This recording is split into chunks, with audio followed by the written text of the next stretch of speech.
I want to ask you tonight, how good are you as a weatherman? And I don't mean, predicting how many inches of snow is going to fall on the other side of the world or something, but just locally. Do you have some sense of knowing, since we live in Texas, if you walk outside and you figure out the wind's coming out of the north like it changed this last week, do you have some sense of what's coming? Maybe. Might be a little bit cooler.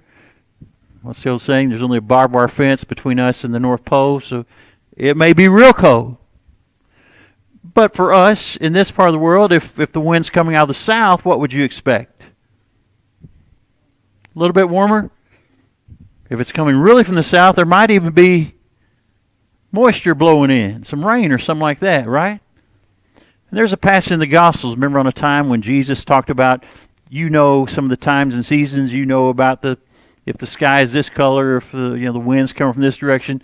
They could figure out some of those things, but but you don't understand my words, you don't get what I'm saying to you, was kind of his point along that time. Word of God can be understood. So in similar fashion, a map of Israel, but I chose one that doesn't have the towns and the roads and all that, a topographical map. Similarly for Israel, if a wind came from the west blowing in on them, well, what's to the west of Israel? Big body of water, Mediterranean Sea. So if the wind came from that direction, what might they expect? Precipitation, a little bit cooler, winds coming off of the waters. Whereas if a wind came from the other direction, in from the east, you see how dark that looks over there? There's not a lot of water. There's not a lot of pretty green trees and groves and plants growing over here. There's a reason we call the wilderness wanderings, because the areas much they traveled through for 40 years were just desert and rock and mountainous rock. So if a wind blew upon Israel coming out of the east, what would they know or expect? Dry and hot. And so, for example, in chapter 13, verse 15, just as an example here, talking about some of the Ephraimites, some of Israel, though he be fruitful among his brethren, what would happen? An east wind would come. It's the wind of the Lord. All these things are in his storehouses, the wise men would tell us. Snow and the rain, the winds. He's the one that calls them out, sends them forth.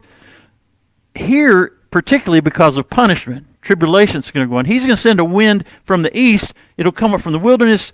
The spring will become dry, the fountain dried up, and he'll spoil the treasure of all the pleasant vessels.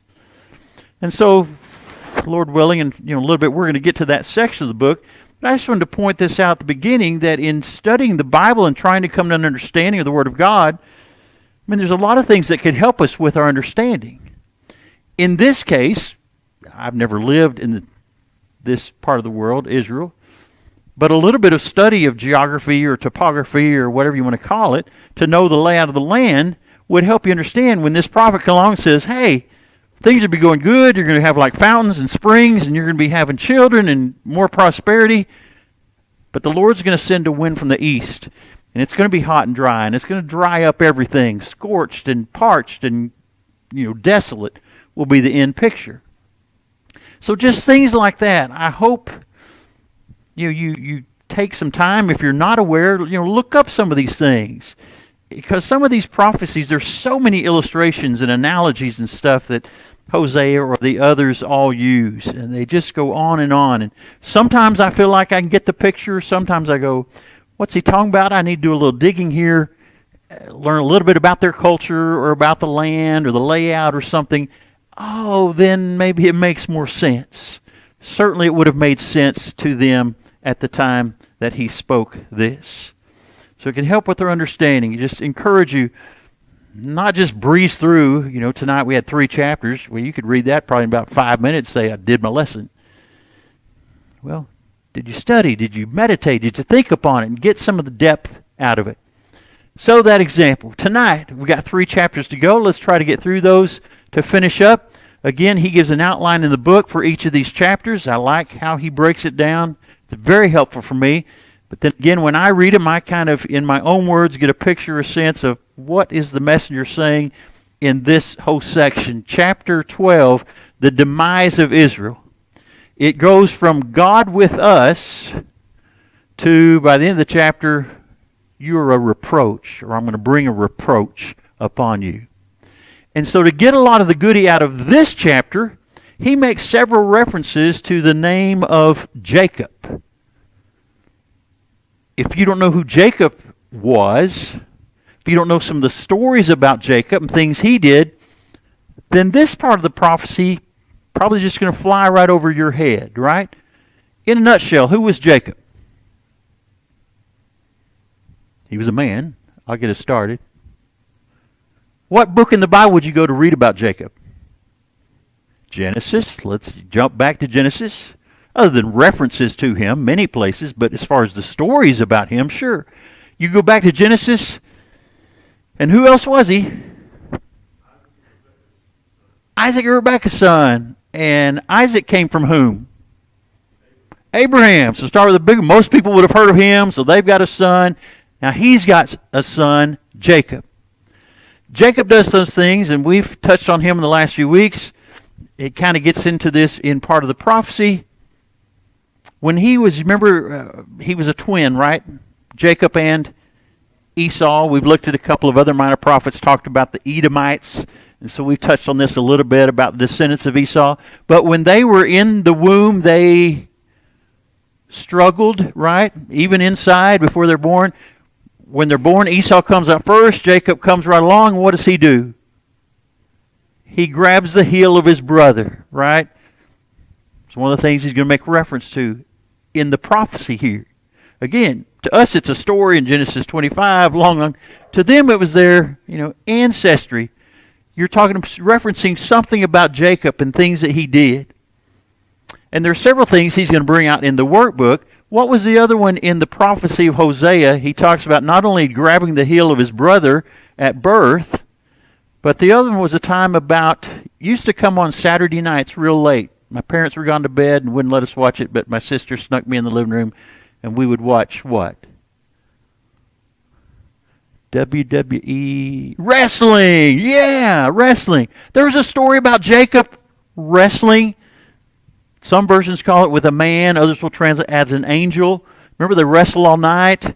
Neither one could prevail. Finally, the angel reaches out, touches his hip, kind of seems like puts his hip out of socket or something, but he doesn't give up. They're still hanging on. The guy says, it's about daylight. Let me go. And Jacob says, not so until what? Till you bless me first. So he's got some understanding of, may not know this guy's name, but kind of who he is, where he's from. So he gets a blessing from him, and that's the occasion when your name is Jacob, but from now on you're going to be known as Israel, which means what? God with us. So that's where they'd started. That's where they've come from in their ancestry, way back here and down through the ages. But by the time we're reading about now, it's Hosea, as we said, in these latter years, 750 to 725 BC. He is particularly talking to the northern tribes of Israel. By this point, you're no longer God with us. Remember we read some in the previous chapters, the last couple of weeks. God says, I'm not going to be your God. You're not going to be my people anymore. I'm not going to call you by that name. This is how far away they've gotten in their relationship with God. Okay, a few of the verses here. Chapter 12. Let's breeze through some of them. Ephraim, remember, that's a reference, kind of a representative of the 10 northern tribes known now as Israel. Ephraim feeds on the wind. They follow after the east wind. There's that wind again that we said is going to come up again in chapter 13. It's one of the things brought my attention. Didn't he say something already about the east wind? Yep, he did. He's increasing lies and desolation. They're making covenant with the Assyrians. We need some help. We need some protection. We pay tribute and send off money to this great Assyrian. It was the rising nation of the time, the one that's eventually going to come and carry them off and wipe them out. But at this point, we need help. Other nations are attacking us. We pay the Assyrians. But what else are they doing? They're kind of double timing. also paying the Egyptians down to the southwest. We're sending oil, we're sending treasure, we're sending stuff to them. Hey, can you help us? Somebody comes up against us. Where is God in all this? That's Hosea's point. He's lost. You've lost sight of me. You're counting on these other nations. Verse 2, the Lord also has a controversy with Judah. We've said as far down the road Israel is right about to be carried away, Judah is not far behind. They're just not to the same point on the timeline yet. But he intermixes the message throughout. So God has a controversy also with Judah. I'm going to punish you. Look at this. According to his ways, according to his doings, will he recompense him. That's going to be one of my takeaways from the book. God's justice, his judgment is just. He doesn't just arbitrarily, I don't like you, or, what you look like or something, I'm just going to wipe you. No, it's according to our ways, according to our doings, he recompenses. Here's that reference 3 and 4 back to Jacob taking his brother by the heel in the womb. By strength he had power with God, power with the angel. He prevailed and he wept, made supplication. That's when he's saying, I need a blessing, get a blessing from you. There at Bethel, he spake with us, even the Lord God of hosts. The Lord is his memorial. Again, as just kind of picture, if you can take me out of the picture, but Hosea back in this time talking to Israel, talking to Judah. When he's talking about Jacob, it'd be like saying, I'm talking about your great-granddaddy here, however many generations that was. Therefore, verse 6, turn thou to thy God, keep mercy and judgment, wait on God continually. That's what they need to do. That's not what they're doing. They've lost sight of God, forgotten him. What is Ephraim like? Verse 7, he's a merchant. He noted here you may have a different translation or a footnote that says he's like a what? Anybody pick up on that one? What was it, Darlene? Canaanite. Ooh, that's one of their enemies, right? Supposed to be. They've gotten a little lax in a lot of these areas. But these Canaanite merchants that would come through Israel, if I'm looking to make money and make good and I'm going now to deal with my enemy, the Israelites or Judah, what would they do to them? Cheat them, false balances. I'm going to make extra off of them because that's the enemy, that's the bad guy. He said that's what you're like. That's what you're acting like. Like one of these. Balances of deceit are in your hand and loving to oppress people. Ephraim says, well, here we go again. We talked about how good economic conditions were for them. Yet I'm become rich because God gave us all this stuff. I don't think any translation reads like that, does it? Yet am I rich, I have found me out substance in all my labors. Look what I've done. Amassed all this stuff that they had. Verse 9. Here's another one of those. As you read through, did you get this phrase? And later think, hadn't he said that already? Yeah, he did. But here in verse 9, and I that am the Lord thy God from the land of Egypt. I'm going to do so. I'm going to make you get tabernacles and all this. But what is the first part of that sentence? What is God referencing or meaning when he says, I'm your God that knew you from Egypt? As compared to the idols you made yesterday, the new ones you're going to send craftsmen out and make another one tomorrow. Hey, there's another high place, a nice shady grove of trees. We don't have anything up there. Build me an idol, put up there. No, I knew you from the beginning. And it's only when they came out of Egypt, right? They were a large body of people, people that were kin to each other by all these sons and grandsons and, married in and all that. But it wasn't until they came out of Egypt at Mount Sinai that God says, I'll be your God. You'll be my people. We're going to have a law, a codified set of laws. That's when they became a nation. Isn't that what God's saying? I'm the one that started all this. And from way back then, coming out of Egypt, I was your God then. Where were these other gods at that time? They didn't exist, or you didn't know about them, or hadn't heard of them, or hadn't created them in your mind, or whatever. I'm that God. 10, I've also spoken by the prophets. I multiply visions. I use similitudes by the ministry of the prophets. That's the reason we're going through this study, these quarters. Vanity, into verse 11. Their altars are as heaps in the furrows of the fields. I think the author in the workbook said it's just like a pile of rocks out in your field where you're trying to grow crops and something useful or be prosperous, and you got just piles of rocks everywhere. They've got these high places set up. He said they're just useless. They're doing nothing for you. Yes.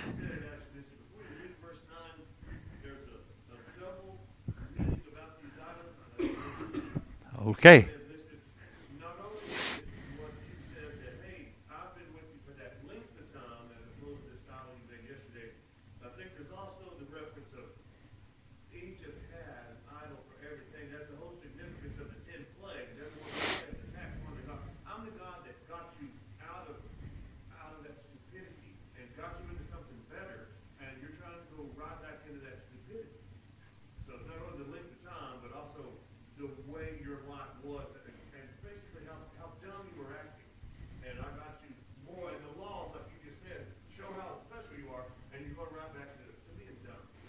Oh, I like that. Now I'm going to have to think twice as hard in my studies. Thank you. Whew. Can't wait. How he ties Matthew 25 into all the minor prophets. That's going to be something. 12, again, the reference Jacob having fled in the country of Syria or Aram, back in the old Genesis references or whatever. He serves so many years to get a wife, and he's keeping sheep to get a wife, and all this relationship stuff we've seen throughout this book. God and Israel. He's been true to the covenant. They have not. 13, by a prophet the Lord brought Israel out of Egypt, and by a prophet was he preserved. That, of course, a reference to whom, you reckon? The prophet Moses. Yeah. So he's referencing back not just Jacob, but even Moses. I mean, all these things that should hit or click or something with them of how it was, how God intended it, how he set it up and led them, and his messengers. I've sent all these prophets and all this. But 14, whereas time of Jacob, it's God with us, making promises to our father Abraham. He repeated them to Isaac. He repeated them to Jacob. He's made all these come true. The promises of great nation, being blessed, multiplied. But by this point of this book, Ephraim has provoked him to anger most bitterly, and so he's going to leave his blood upon him, and reproach. His reproach shall his Lord return unto him. So that's kind of why I did my thoughts on this chapter. From the beginning, what was the condition? To the end, reproach, you're about to be carried off. Any other thoughts out of this chapter? You're thinking, what could chapter 13 be? Oh, a reminder, they couldn't handle the blessings when they were in Egypt. What was their condition there? Servants, slaves, right? Looking for your own materials to make bricks, but we're driving you harder and harder to make more, build bigger. No, we're not going to give you this stuff anymore. Through Moses, he brought them now into the land of Canaan, the land of promise, land of plenty, and everything. All this stuff's going to be there that you didn't build or work for. You're going to drive with the inhabitants, and I'm giving it to you, and you're going to be blessed there and all that. I mean, that's wonderful. But it's how we react to it as anything, right?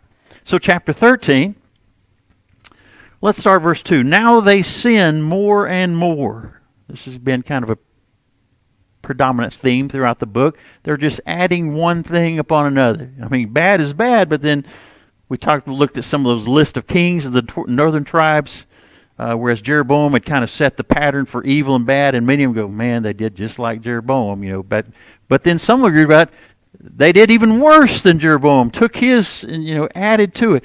And that's what the people have done, making them molten images of silver, idols according to their own understanding. I think that's a telling phrase. All of it the work of the craftsman. Again, these are things you built, and yet you're giving credit to these things that didn't exist yesterday. But you built it, you designed it, and thought, what's it going to be like? And anybody that comes along, you're saying, let the men that sacrifice kiss the calves. Again, the golden calves Jeroboam had set up, Dan and Bethel, so that the people would not go back down to Jerusalem anymore. Verse 3. Man, I put a note in my Bible. Poof! You want to talk about brevity. He gives 4 illustrations. You're existing still as a nation, and they're still thinking everything's great, and look at what we've done and all. You're going to be as the morning cloud, as early dew that passes away, as chaff that's driven with the whirlwind out of the floor of the barn, and as smoke out of a chimney. How long do those things stick around? I mean, not. That's how close to the end, how quickly this is going to come. Again, God has been sending prophets for hundreds and hundreds and hundreds of years. Stop, change, get ready, or I'm going to bring punishment. The message of Hosea is we're right here at the end, and it's going to come quickly. That's, cool illustrations, but sad. And if that doesn't hit home, what's it going to be? Here's where it repeats verse 4. Yet I am the Lord thy God from the land of Egypt. With my little understanding, with maybe some additional from Gilbert, what did he say? Thou shalt know no God but me. There is no Savior beside me. I knew in the wilderness, in the land of great drought. I've been with you all this time, through everything. 40 years in the wilderness. What was it the scriptures tell us? Their shoes didn't wear out. They had clothes on their back. They had food to eat. He would always find them water. He provided all along the way. But what have they done with it as they're blessed and all these things are building up? They just keep praising God. God, I realize more and more what you've done for us. No, verse 6. According to their pasture, so were they filled. Great crop this year. Next year, even better crop. They're yielding 100-fold. And man, we don't know where to put all this food and all this oil and all this whatever. They were filled and their heart was exalted, not with praise for God, but therefore have they forgotten me. He says in verse 6. I mean, that's just sad. He calls this in the workbook, what? Sequence of apostasy, being filled up, getting very comfortable, lackadaisical, and then attributing it to self, our own doing, not to God. Therefore, verse 7 8, God's going to be, I'll be like a lion, like a leopard by the way. I'm going to meet him as a bear, bereaved of her whelps, and I'll just, rip into them. It's not a pretty picture if you really kind of stop and pause on these verses and think what he's describing, line by line. Verse 9, what a verse. Israel, you have destroyed yourself, but in me is thine help. Kind of back up a few verses earlier, he'd said, there is no other Savior than me. They keep trying, they keep looking for it, trying to build the one that'll do it. He says, not so. But you've destroyed yourself. And he's going to get at this in one of our thought questions. Go ahead and address it while we're there. What does it mean by that? How do you destroy yourself? You can start with, how did Israel do it? What does he tell us in the book? How did Israel do it? Proud. My ways. I think it's about me, us. Look what we did. We don't need... Who was that you're talking about? I don't need him anymore. I already forgot him. His ways. Yeah. Just awful, isn't it? You destroyed yourself. By their actions, forgetting God. Verse 6, by not turning to God for help. Verse 9, actions have consequences. We read back in chapter 12, verse 2. Remember, it's by your doings, by your ways. That's how I'm going to recompense you. Well, their ways weren't the ways to continue to be blessed and exist as a nation. Excuse me. And then 14 of verse 1 is going to state, they had fallen, you have fallen by thine iniquity.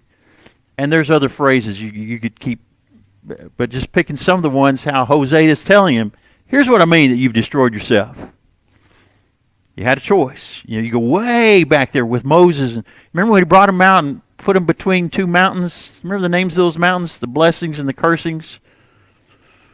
Was one of them Gerizim? Ebal? Something like that? Right? This great contrast. Again, kind of back to that map where he literally brings them out to two. You see this mountain? This mountain? This one's all about blessings and good. Do what God says. Follow these laws and commands. Bam! But if not, it's this mountain.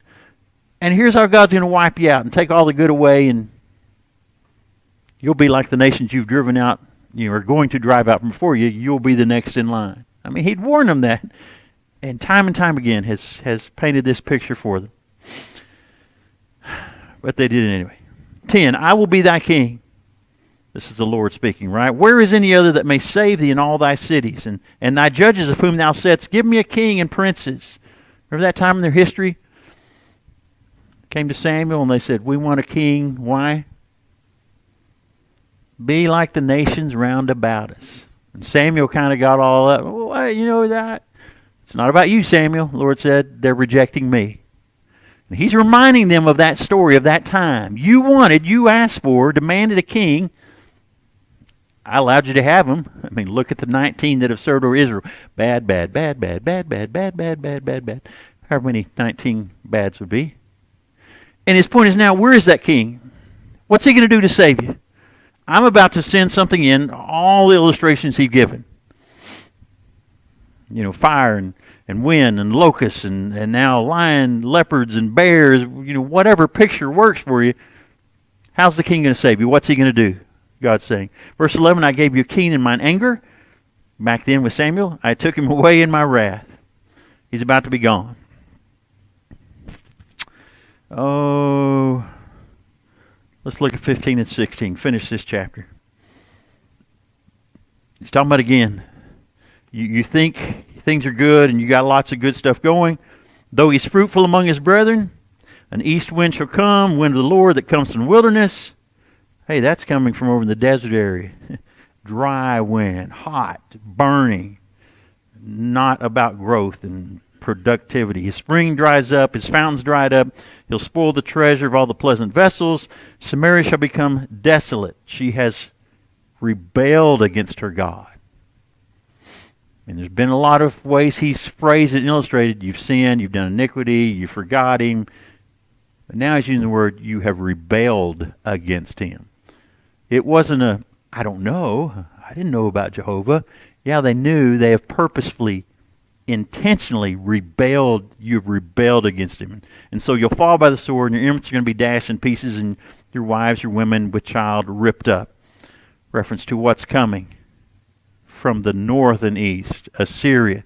They are a ruthless people, cruel and mean. And you thought it was bad back in Egypt, you know, that's nothing to what's coming upon you. Anything in chapter 13 strikes you or I jumped over or missed or something. 14, short chapter. Let's read a few of the verses. Look at the beginning. O Israel, return unto the Lord thy God. Thou hast fallen by thine iniquity. Take with you words and turn to the Lord and say to him, take away all iniquity, receive us graciously, and we will render the calves of our lips, you know, praise of our lips. The Hebrew writer talked about in praise to God.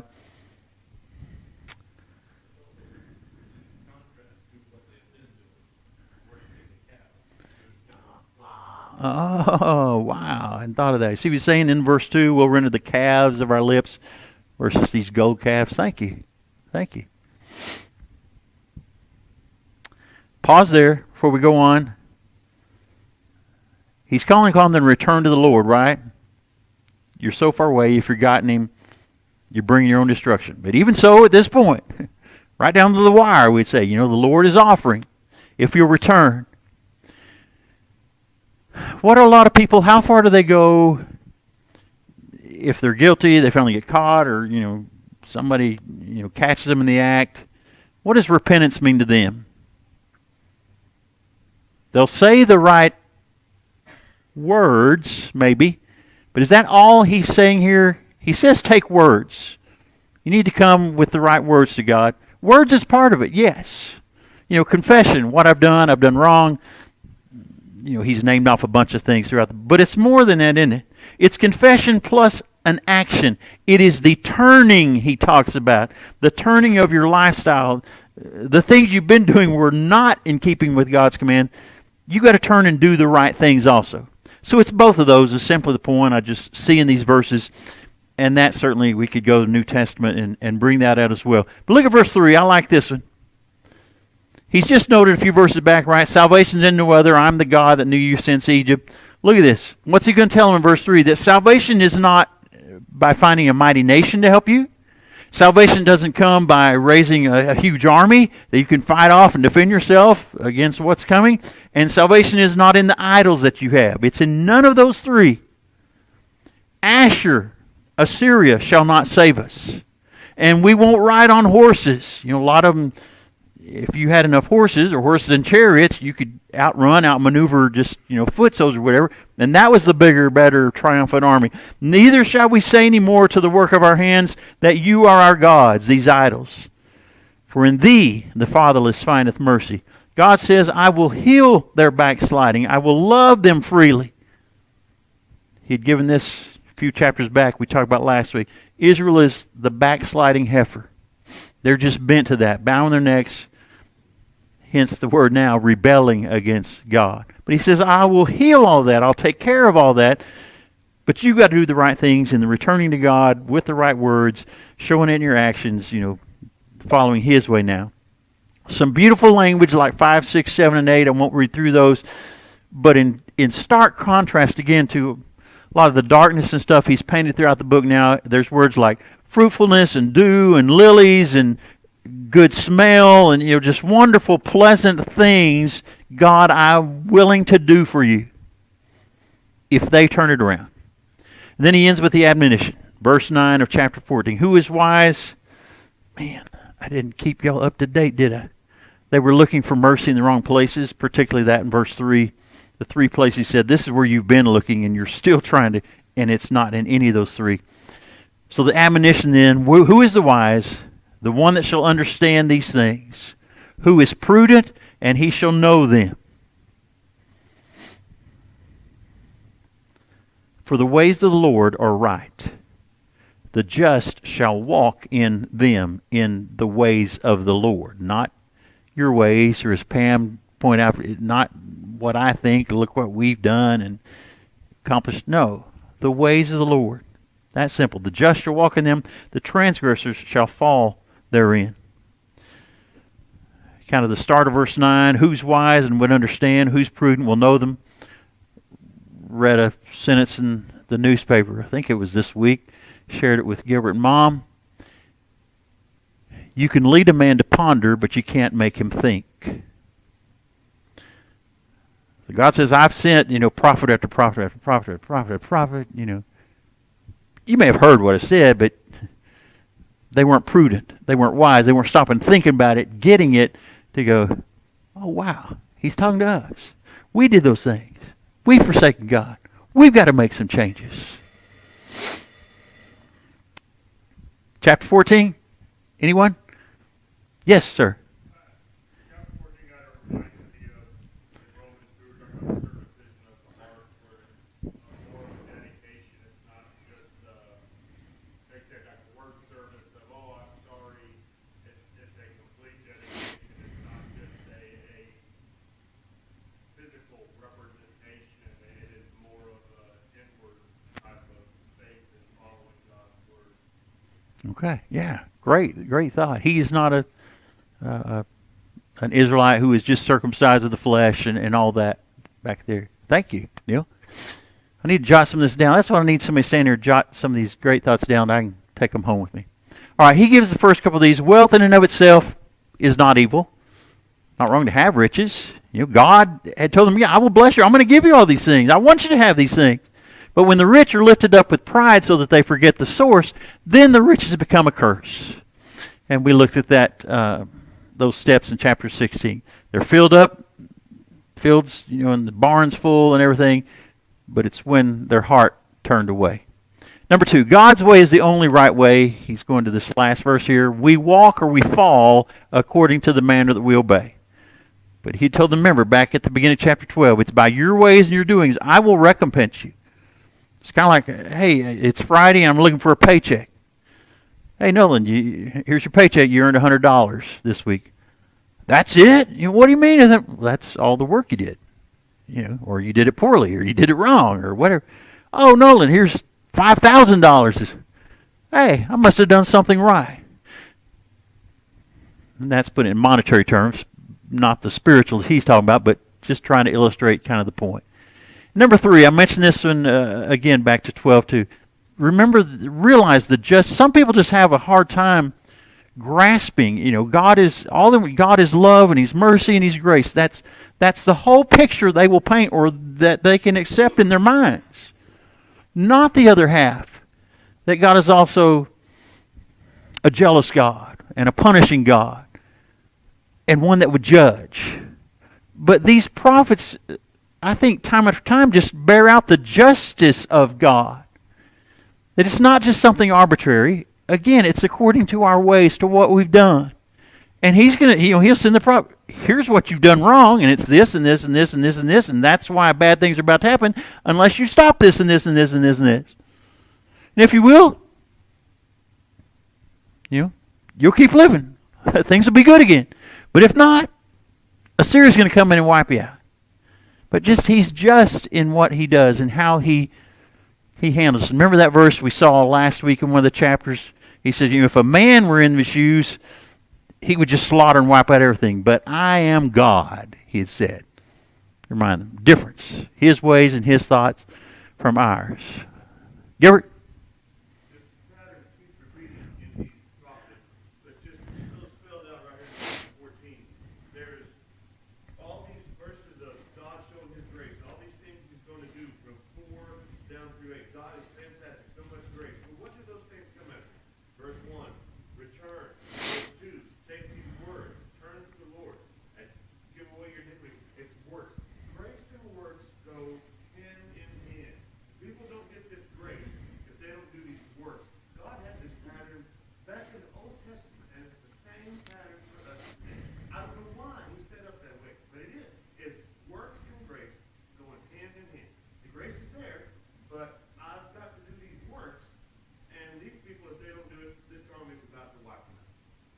And one of the words that come here, the idea of a covenant.